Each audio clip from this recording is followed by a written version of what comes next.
Importance of pH in everyday life. तो जो पहली चीज़ है वो ये है कि भाई जो पीएच वैल्यू है ना, वो हमारे सर्वाइवल के लिए भी एक सर्टेन पीएच अगर रहेगा, जैसे मान लो आप लोग कुछ ड्रिंक ले रहे हो, पानी वानी पी रहे हो, या फिर कोई भी जूस पी रहे हो, ठीक है, या फिर अगर आप कहीं पे मान लो किसी पॉन्ड में गए नहाने वहाने के लिए गए, ठीक है, तो उस एरिया का भी अपना एक पीएच होगा, ठीक है, या फिर किसी ग्राउंड में खेल रहे हो, वहाँ पे मिट्टी में अपना कुछ पीएच हो सकता है। तो हमारे सर्वाइवल के लिए भी एक जो पीएच रेंज है ना 7 to 7.8, 7 to 7.8, ये जो पीएच रेंज है इसमें हमारा सर्वाइवल बेस्ट सूटेड है, ठीक है ना। अच्छा, अब इसके बाद आपको एक चीज़ समझनी, जैसे एक चीज़ होती है जिसको बोलते हैं acid rain. Acid rain, acid rain में पीएच अगर 5.6 से बिलो हो जाए, मतलब जैसे कोई भी वाटर है, अलग अलग जगहों से आप वाटर को कलेक्ट करके उसका पीएच ले सकते हो, ठीक है। जैसे मान लो कि जो नॉर्मल टैप वाटर आ रहा है उसका ले सकते हो, फिर जो आपने अगर आरओ फिल्टर लगाया उसका ले सकते हो, ठीक है। ऐसे ही मान लो अलग अलग जगहों से आपने पानी को कलेक्ट किया, कहीं पे मिट्टी कोई बहुत ज़्यादा मिट्टी वाला पानी हो रहा है, उसको कलेक्ट करके आपने पीएच निकाल करके देखा, सबका पीएच अलग अलग आएगा।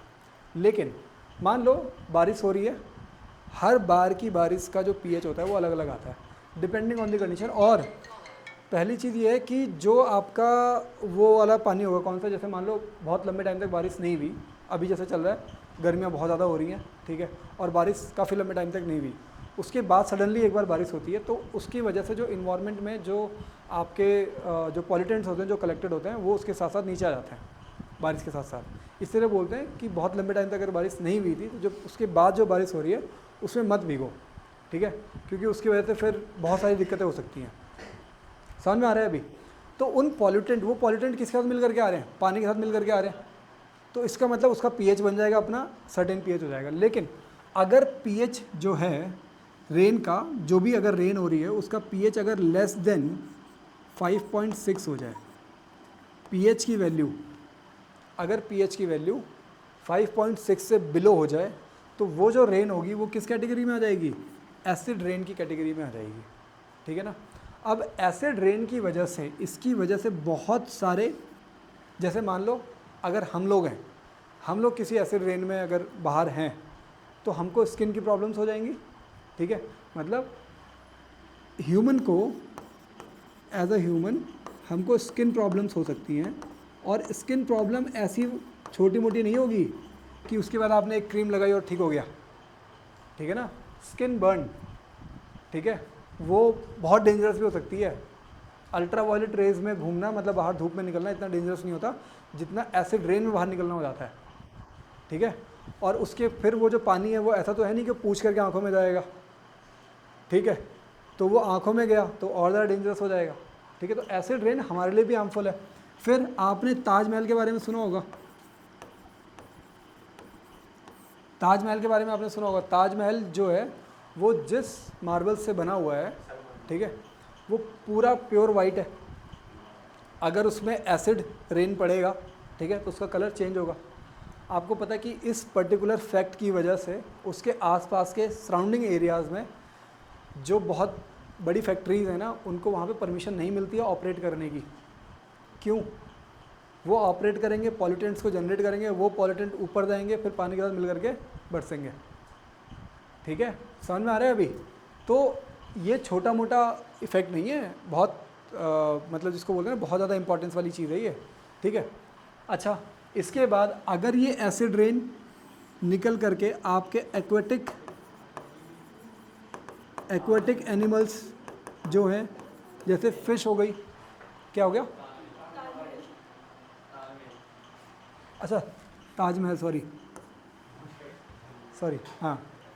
सो ये जो एक्वेटिक एनिमल्स हैं जो पानियों के अंदर रह रहे हैं, ठीक है, तो पानी के अंदर जो फिशेस हैं या फिर जो भी एक्वेटिक लाइफ पानी के अंदर है, अगर ये पूरी एसिड रेन, अल्टीमेटली ये जो पूरी रेन हो रही है जाती कहाँ पे? पानी नदी में जाती है, ठीक है, नाली वाली के थ्रू होते हुए लास्ट में नदी में जाती है। तो वहाँ पे जो एक्वेटिक लाइफ है भाई मैंने आपको बताया कि हमारी लाइफ भी इस पर्टिकुलर पीएच में बहुत अच्छा सर्वाइवल रेट दिखाती है। ऐसी जो एक्वेटिक लाइफ है उनकी भी होती है, फिर उनका भी एक सर्टेन पीएच रेंज होगा कि हाँ भाई उसी के अंदर वो बहुत अच्छा सर्वाइव कर सकते हैं। ठीक है, अब ये जो पूरा एसिड रेन है अगर पूरे एक्वेटिक लाइफ में जाएगी तो फिर अल्टीमेटली उनकी लाइफ ख़राब होगी फिर। ठीक है, तो अभी समझ में आ रहा है ये जो एसिड रेन है ये छोटी मोटा इफेक्ट मतलब प्रॉब्लम नहीं है, बहुत बड़ी प्रॉब्लम है और इसको बहुत सारी कंट्रीज़ बहुत अच्छे से ध्यान भी रखती हैं इस चीज़ का।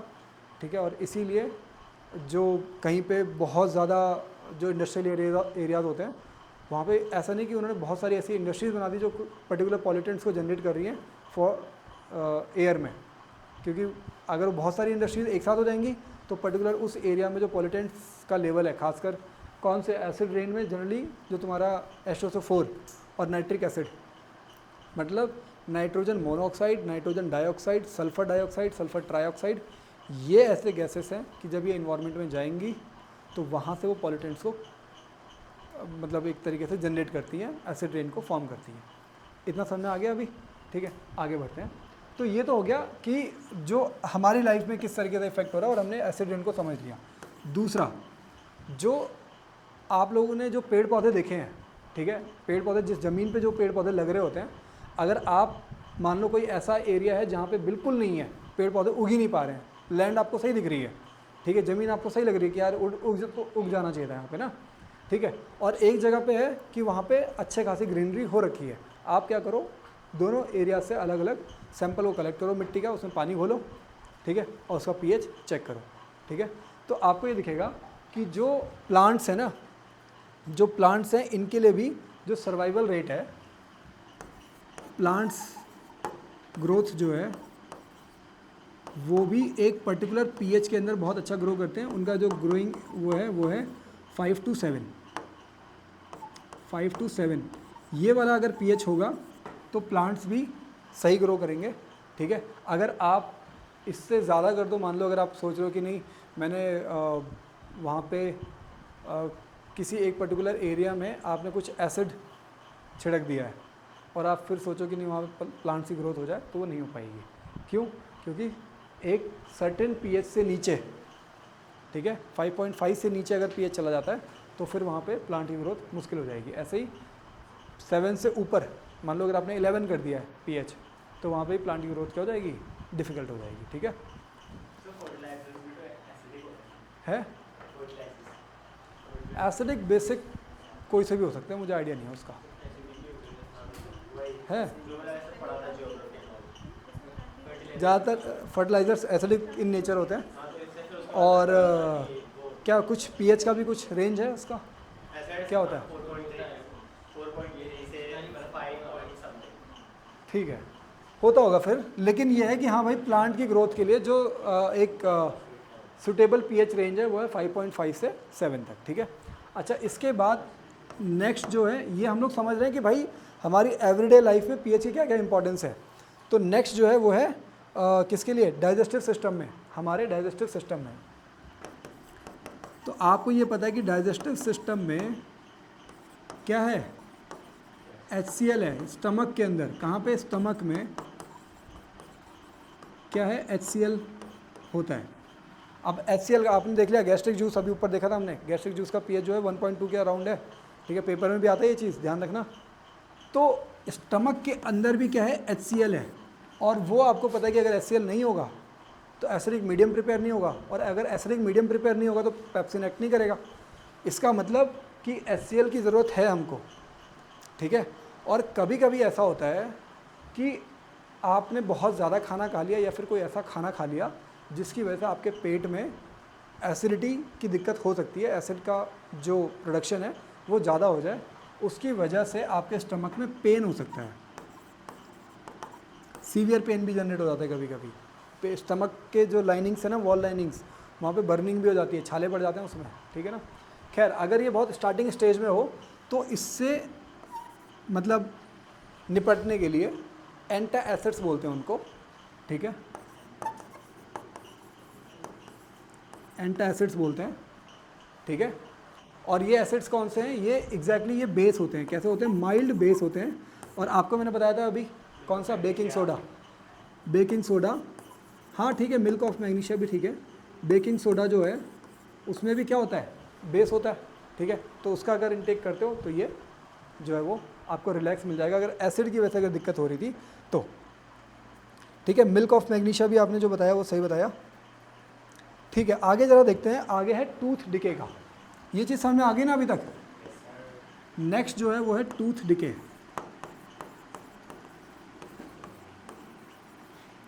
मतलब ये हुआ, टूथ डिके का मतलब हुआ दांतों का ख़राब होना, ठीक है।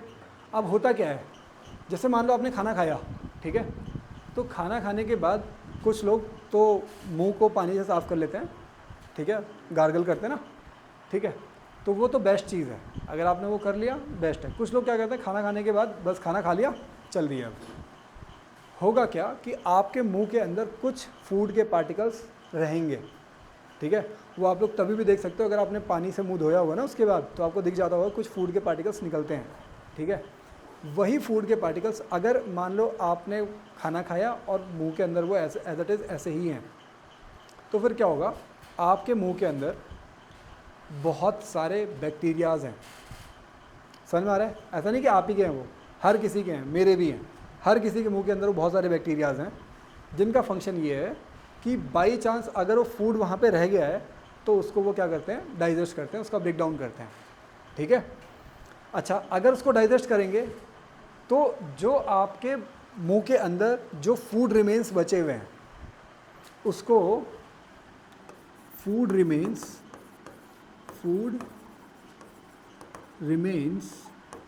इन माउथ, उसके ऊपर एक्शन कर रहा है, क्या, एक्शन ऑफ बैक्टीरिया, बैक्टीरिया का एक्शन हो रहा है, और उससे क्या बन रहा है, एक्शन के बाद क्या बन रहा है, एसिड बन रहा है।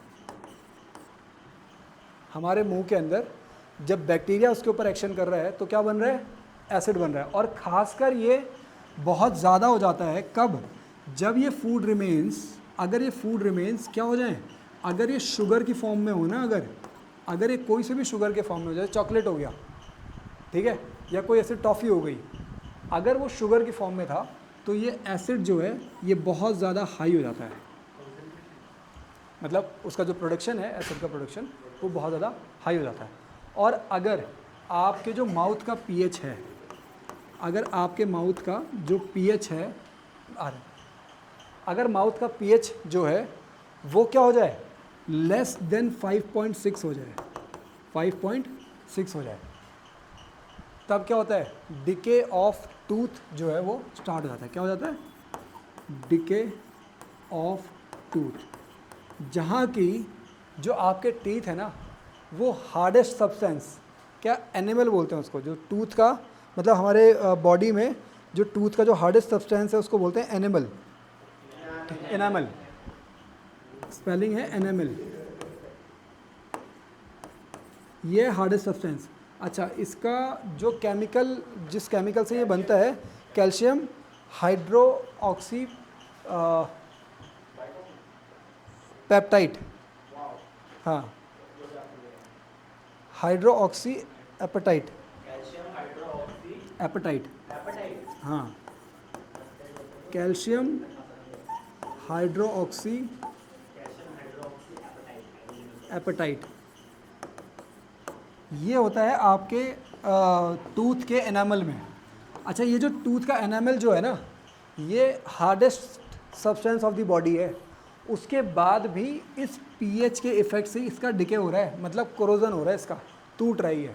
जो आपको लगता है ना दांत में कीड़े पड़ गए, मुंह के अंदर बैक्टीरिया होता है जो कि माइक्रोस्कोप से ही दिखता है, ऐसे नहीं दिखेगा किसी के मुंह में आप कीड़े ढूंढ रहे हो, ठीक है, ऐसा नहीं होगा। अच्छा, तो वो दांतों में इतने बड़े बड़े होल बन जाते हैं या इतने बड़े बड़े गैप बन जाते हैं, वो किसकी वजह से बन रहे हैं, वो बन रहे हैं पीएच की वजह से, पीएच लोअर हो जा रहा है वहाँ पे।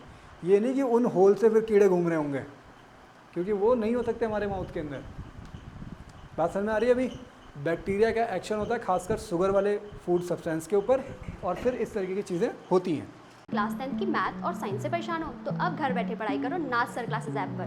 नाथ सर मैथ और साइंस को इतने सिंपल वे में पढ़ाते हैं कि डिफिकल्ट चैप्टर भी इजी लगने लगते हैं। Complete syllabus, notes, practice questions और रिकॉर्डेड लेक्चर्स, सब कुछ सिर्फ 200 रुपीज़ में पूरे साल के लिए। नाथ सर क्लासेस ऐप डाउनलोड करें और अपनी बोर्ड एग्जाम प्रिपरेशन को नेक्स्ट लेवल पर ले जाएं।